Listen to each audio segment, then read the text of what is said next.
Saudara, benarkah elektabilitas bakal capres masih sangat fluktuatif atau justru sudah mulai terbaca jelang pendaftaran capres dan cawapres nanti? Kita akan sapa Afri Madona, Direktur Eksekutif Populi Center. Mas Afri, selamat malam.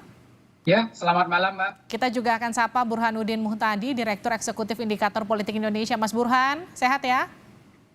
Sehat, Livi. Oke, saya ke Mas Afri dulu. Mas Afri, elektabilitas Prabowo terus naik, indikatornya apa aja?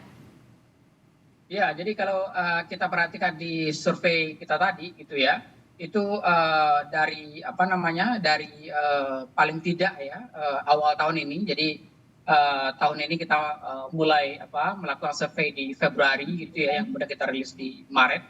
Itu tren Ganjar mulai Prabowo mengalami kenaikan memang ya.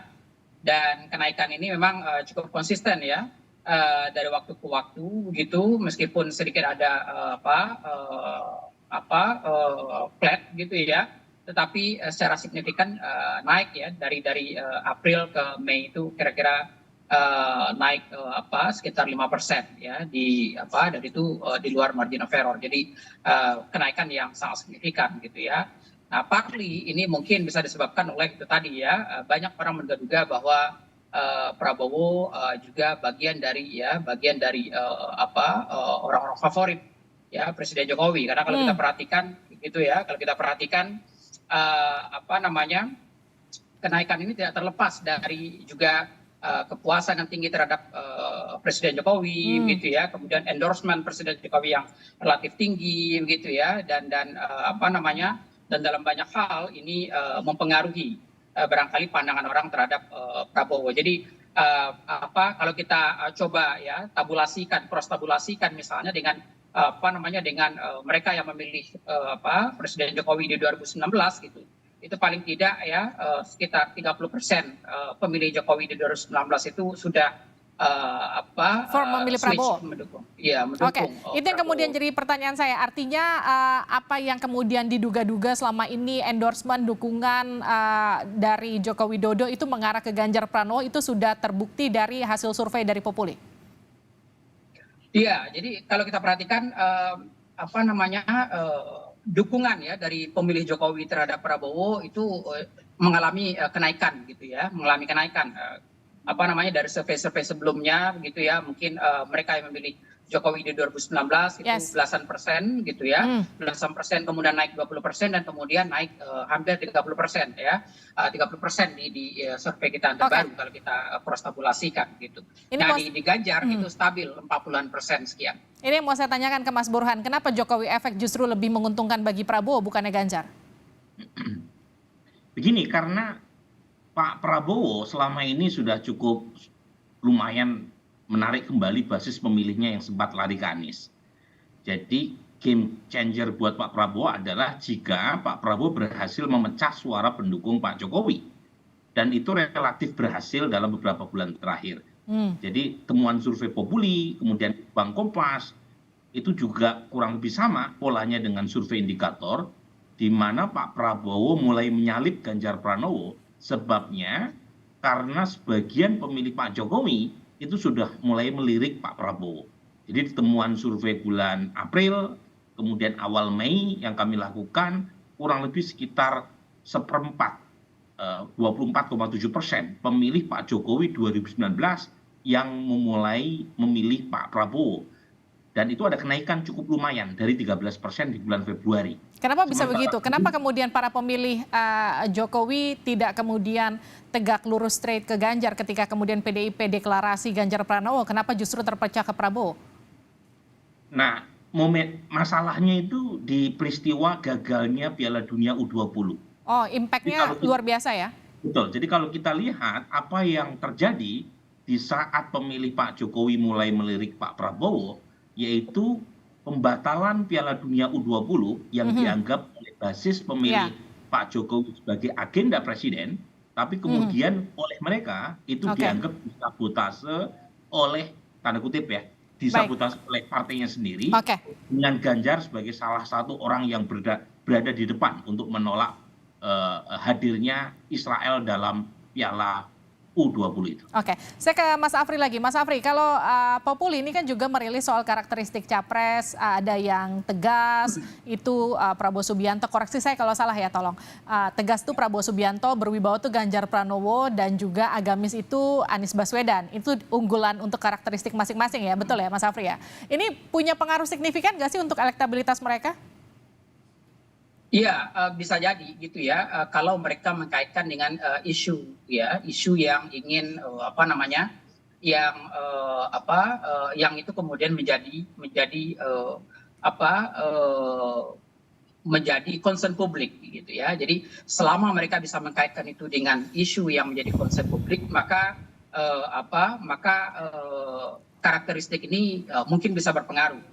Misalnya gitu ya, ketika misalnya mereka mengkaitkan bahwa persoalan kita sekarang adalah persoalan misalnya lemahnya kepemimpinan misalnya gitu ya, atau kemudian karena kita misalnya lemah dalam menangani misalnya isu penyandaran di Papua misalnya, kita juga kaitkan dengan itu misalnya. Dan sebagainya gitu. Karena itu kemudian apa yang perlu dilakukan? Ketegasan mungkin sangat diperlukan gitu. Nah, karena itu kemudian pemimpin-pemimpin yang tegas mungkin kita perlukan dalam kondisi ketika issue of the day-nya itu betul-betul sesuatu yang sangat relevan dengan karakteristik itu. Gitu. Jadi ketika itu dikaitkan dengan isu dan isu itu kemudian bisa dijual ke publik, maka publik mungkin akan sangat mempertimbangkan ya karakteristik dari pemimpin itu. Ini seberapa kemudian berpengaruh kalau kita lihat untuk tren elektabilitas yang ke depannya?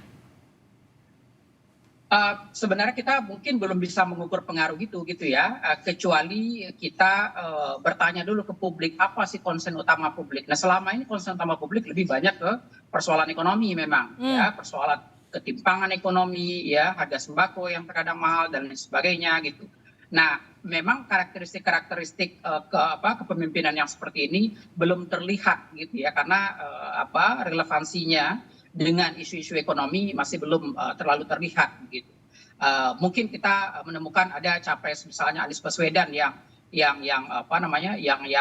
lulusan ekonomi ya dan public policy, tapi dia tidak terlalu menjual kemampuan itu gitu.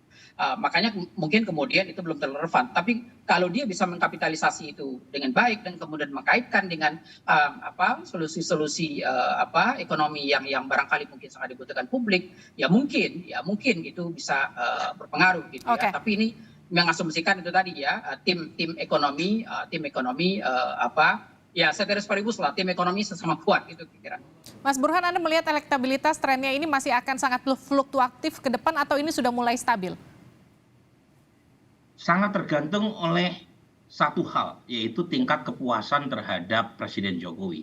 Jadi ternyata elektabilitas capres, terutama di top 3, itu tidak hanya tergantung oleh personality maupun tim ses mereka, tapi sudah ditentukan oleh variabel eksternal, yaitu seberapa puas warga terhadap kinerja Presiden.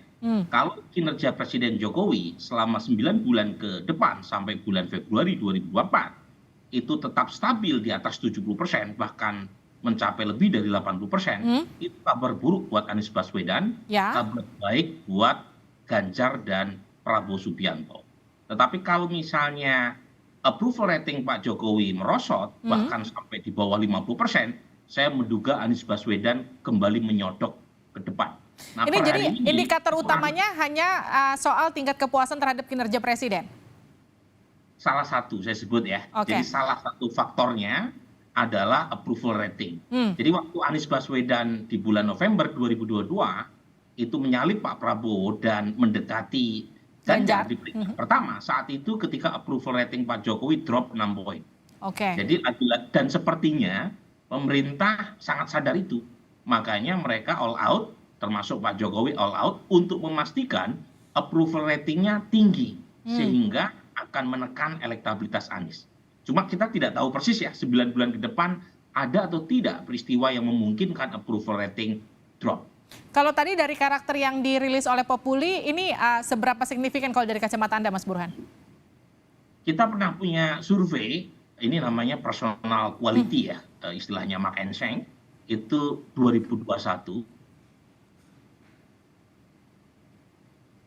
Yes, Mas Burhan. Mas Burhan? sedikit sekali Yes. yang kampanye dengan berdasarkan program.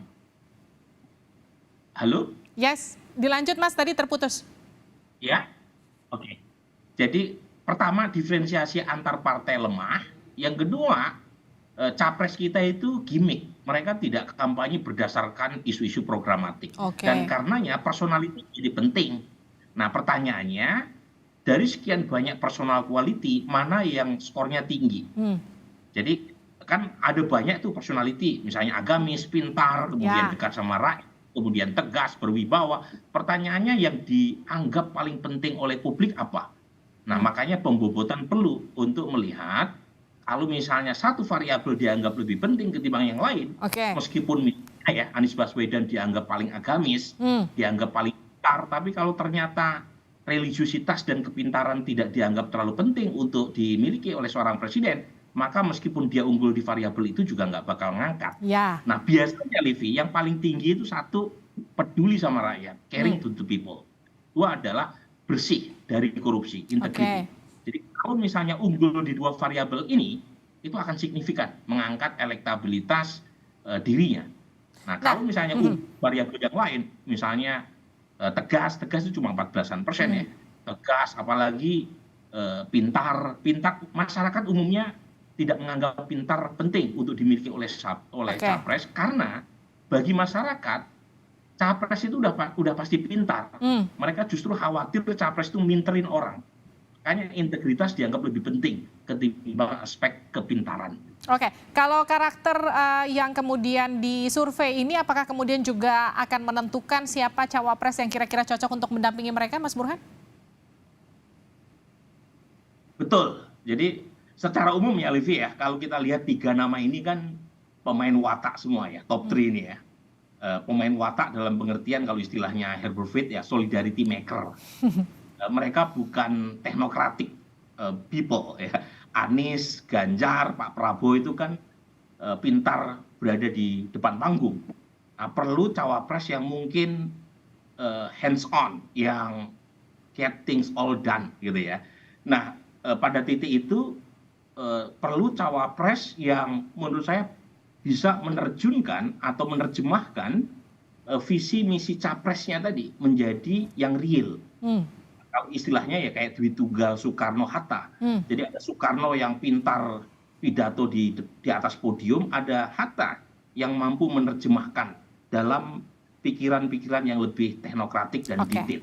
Nah menurut saya cawapres-cawapres yang mendampingi 3 nama ini seharusnya cawapres yang bisa menerjemahkan visi besar capresnya itu dalam tataran program yang detail. Mas Afri, kalau dari karakter-karakter tersebut, sosok-sosok cawapres seperti apa yang kira-kira pas mendampingi Prabowo, Ganjar, dan Anies? Ya, kalau kita lihat dari survei kita gitu ya, itu yang top 3 itu kan ada Ridwan Kamil, ada Sandiaga Uno, dan kemudian ada Erick Thohir. Jadi relevan dengan yang disampaikan Mas Burhan tadi, gitu.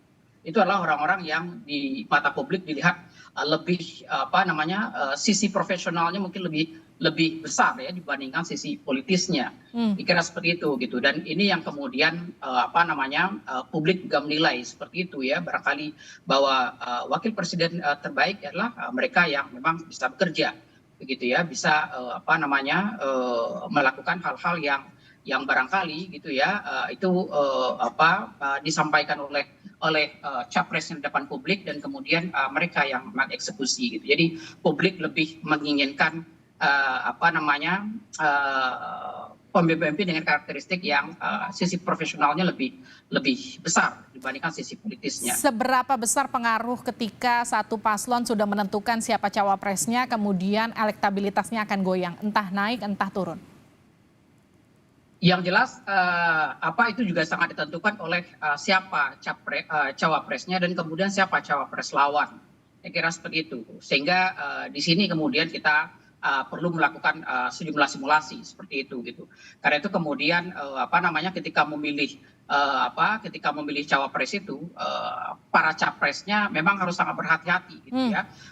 dalam mengkalkulasi juga siapa kira-kira yang akan dicalonkan sebagai pendamping oleh pihak lawan, gitu ya, sehingga itu akan membangun kalkulasi. Ini terakhir untuk Mas Burhan, kan kalau kita ingat di periode terakhir pemilihan presiden itu kan penentuan cawapres itu ada di last minute ya, ketika kemudian Pak Jokowi menentukan cawapresnya kala itu. Seberapa penting kalau dilihat dari sekarang cepat atau lambatnya penentuan cawapres untuk menggoyang elektabilitas? Ya, kalau 2024 yang akan datang ini kan lebih dinamis ya. Ya. Jadi saling salib elektabilitasnya bukan hanya di tingkat capres, tapi juga di tingkat cawapres. Di kedua level ini, baik elektabilitas capres maupun cawapres, itu tidak ada yang dominan, Livi. Nah, karena tidak ada yang dominan, terutama di pilihan capres, karena meskipun Pak Prabowo unggul sekalipun, tetapi jauh sekali dari 50% plus 1 untuk bisa membungkus kemenangan dalam satu putaran, maka ketiga capres teratas pasti akan menimbang cawapres yang mereka akan pilih dengan bobot atau skor elektabilitas yang dianggap lebih penting ketimbang variabel yang lain. Kan ada banyak ya variabel yang mereka pakai untuk bisa menentukan cawapres mana yang mereka akan pilih. Bisa karena elektabilitas, bisa karena akseptabilitas di mata elit, bisa karena faktor logistik dan seterusnya. Nah, karena sangat krusial ini, kemungkinan capres maupun partai politik pendukung capres akan menghitung hingga ujung.